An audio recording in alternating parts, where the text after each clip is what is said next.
They just spent $450,000 a person. $450,000 a person on a hotel stay in Calgary. Let me walk this down for you now. Hey, welcome back. So I figured I'd start the video with sort of like exactly what I'm going to be talking about here.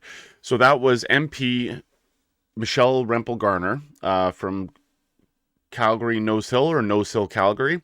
And she's talking about a hotel that is literally across the street from where her riding is. So I don't think it's actually in her riding, but you know what I mean. Anyways, so the question is, what is she talking about? Well, she's talking about something similar to what I can do, which is an ATIP request, an Access to Information and Privacy Act request to be able to get information from the government. Now, what she puts in is different than what I can put in, because what I can put in is as a citizen, and she can put stuff in as an MP. So I'm not sure what the difference in the information is, but there is a different procedure for doing that.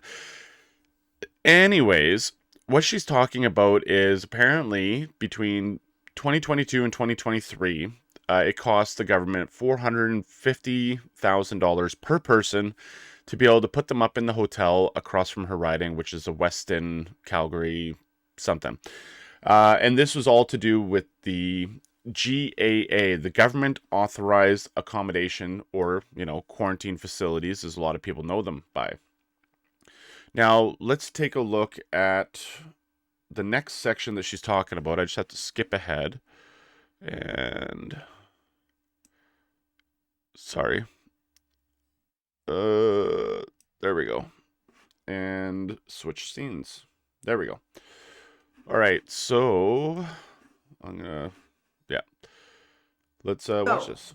For fiscal year 2022-2023, the federal Liberals spent $6.79 million on this hotel in Calgary for the quarantine facilities. Okay, so I need another screen to be able to easily do all this switching around. So right there is what she's talking about in regards to the $6.79 million between 2022 and 2023. Now, for anyone who's wondering why not just 2022 and why not just 2023, this is Canada's fiscal year, FY fiscal year. That means that's from April 1st to of 2022 to March 31st of 2023. Now, we haven't gotten there yet, but this is just sort of a running count of everything leading up to that. And here she's going to start talking about how many people were in the quarantine facility during that time. So let's continue with what she's talking about and go from there. COVID quarantine facilities. And that is after, the world eased travel restrictions, after the government eased travel restrictions. So that's fiscal year 2022. That's this year, right? It's like right now, recent history. Okay.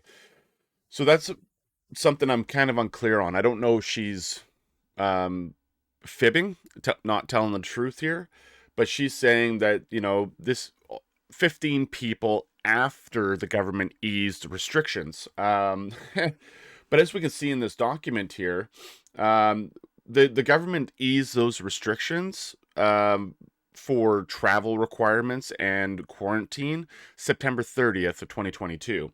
As we can see, there are no people staying in that Calgary hotel on that document after September. There's one person in September, and that was it. Okay, so that's number one. And so I'm not sure,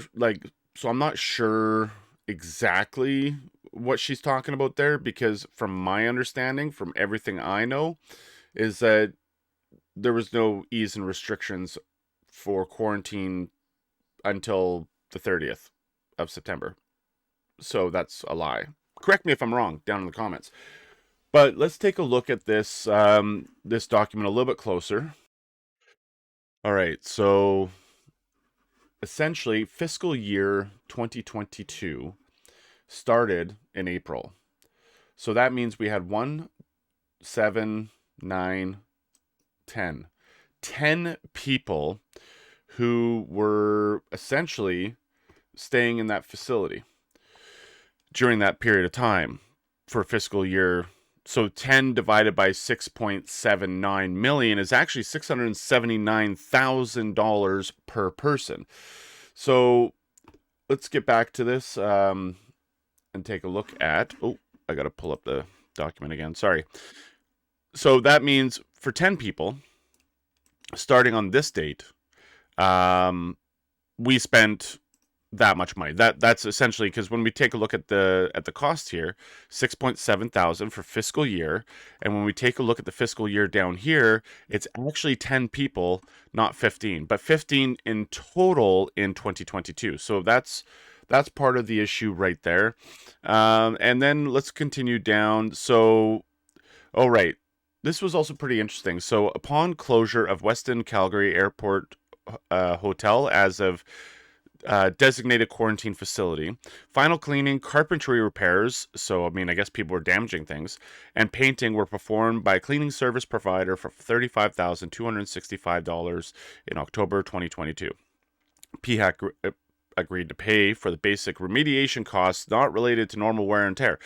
Basic remediation costs address any damages caused by implementation of infection protect. But anyways, you can read that yourself. So I mean, so right there, they're talking. There were some damages, so they paid for it, essentially, etc., etc. But let's take a look at this. So now this is the total. This is how much in total paid to the quarantine facility. Yeah, and this is how the breakdown was. Now I'm not sure. It's not saying anything specific. One second. All right, I just had to add these together real quick. So, in terms of these, so this was the total amount of money that the Westin Calgary Airport Hotel received when it was a DQF, as it follows. So, I just had to quickly add all these numbers together to find out, how much money that was. Now, you'd think that maybe that number would be the this number here, or this number here, or this number here. It's actually not. What it is, the total number of this is $4.4 million is what it is, right? So when we take a look at that, $4.4 million, I mean, that's a lot of money for security service. So they essentially... Canadian Corps of Commissioners, they literally just locked you in and stuff like that. So that's polite, right? So $4.4 million spent for cleaning services, bus services, Canada Red Cross services, and security services over a total of, 1,500 people. And when we take a look at that, so I actually just added up the numbers. 1,490 people went through that hotel. And when we divide that by the security cost of $1.79 million, we get $1,180 spent for security for each individual. Seems like a lot of money. I mean, I'm sure Justin Trudeau pays that much every day for his security. But I mean, that's based on a possible, what was it? The minimum was 5 days or 8 days that a person would stay in a quarantine facility, up to 14 days. So, I mean, that's, a fair amount, right? If you think about it, I mean, you're paying someone's wages, that's for sure.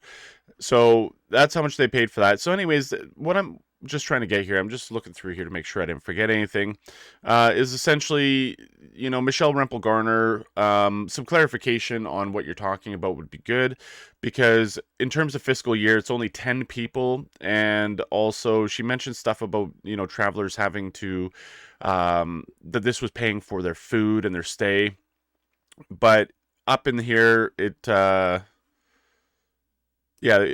says the quarantine facility, under this program, hotels were authorized by the Public Health Agency of Canada to receive travelers entering Canada via air between February 21st, 2021 and August 9th, 2021. This allowed travelers to meet the mandatory 3-night stay as they waited for the day one test results. PHAC did not hold contracts with GAA hotels.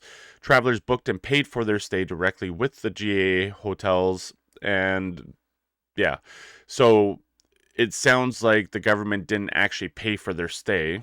Not sure about their food. Maybe they pay for the food. I don't know. Like, there's not a whole lot of information here for me to go off of. But anyways, this video has gone longer than expected. Michelle Rempel Garner, if you see this, you probably won't, but if you do see this, I want some answers. I want to know a little bit more about what you were trying to do. Were you trying to push a narrative? Because that's kind of what it seems like. And that's unfortunate because we need to make sure we're not pushing narratives, that we're actually looking at the information in the correct form that it is. Now, if there's more information you have and that helped you make your decision, please let me know. I would love to know. And for anyone else that wants to reach out to me and provide any extra information, if you got something on this or anything like that, all of my links are for all my stuff are down in the description. I do have a Facebook page, but I don't really go on it very much. I just use it for, getting some information out there in random pages here and there. So what you can do is you can go down there. I got my Discord and stuff. Discord's still being worked on, but you can get a hold of me on Twitter, and you can also get a hold of me on Discord at any time if you want to chat. Also TikTok and stuff like that. So anyways, you have yourself a wonderful day. We'll talk to you later.